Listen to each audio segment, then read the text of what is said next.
All right, so hopefully you've been able to take a minute and try these and let's see how you did. Okay, so question number 1 says a license tag has 4-digit number for identification.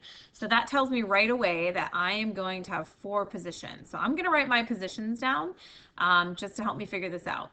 If any digit, so my digits are all 0 through 9, okay, can occupy any of the 4 positions, how many county license plates tags can you have? Okay, so let's think about this. So in position 1, I can have any digit 0 through 9. So that's a total of 10 digits.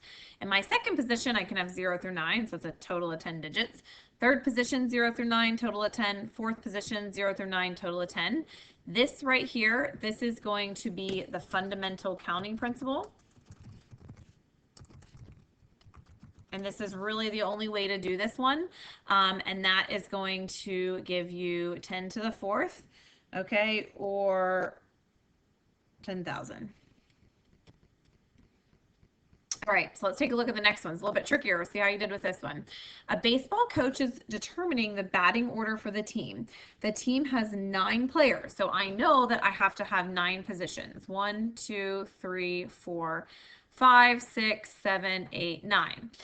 But the coach does not want the pitcher to be one of the first 4 to bat. So position 1, 2, 3, or 4. Okay, I'm going to kind of put a dividing line here. I do not want the pitcher. So I no pitcher here. Okay, and then I can put the pitcher back in here. How many batting orders are possible?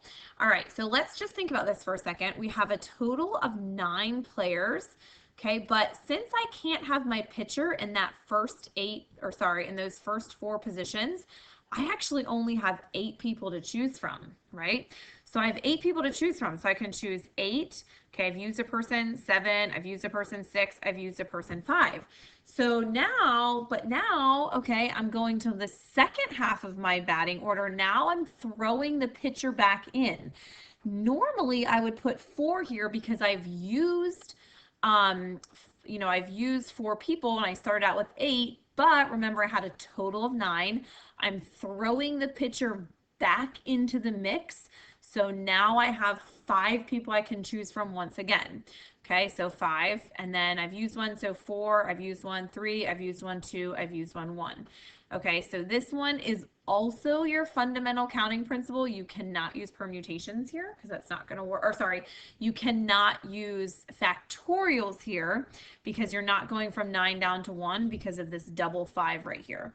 Okay, and that answer is 201,600. Now there's another way to do this if you didn't do this way. Okay, so kind of think of this as 2 positions. This is your first 4 to bat. So this is your first 4. Okay, and then this is your last 5. Okay, so now let's think about this using permutations. The order does matter in this case. Pom-pom. Permutations order matters because if I put my batters in a different order, it's a different possibility. Okay, it's a completely different thing. I don't know if you fight over who goes first when you bat. But what you're going to do here is think about this. So remember, permutations, n is the number of objects that we have. So let's think about my first 4 batters. How many did I have? I have 8. Okay, so I have 8 batters. How many positions did I have? Well, I have 1, 2, 3, 4 positions. So I could write this as 8C, 8P. I don't know why I put a PC. 8P4. Okay, now I'm going to multiply that by what are the possibilities for my last 5. So go back to this portion right here. How many objects did we have, or how many batters did we have? We have 1, 2, 3, 4, 5. So my n is equal to 5. I have 5 batters.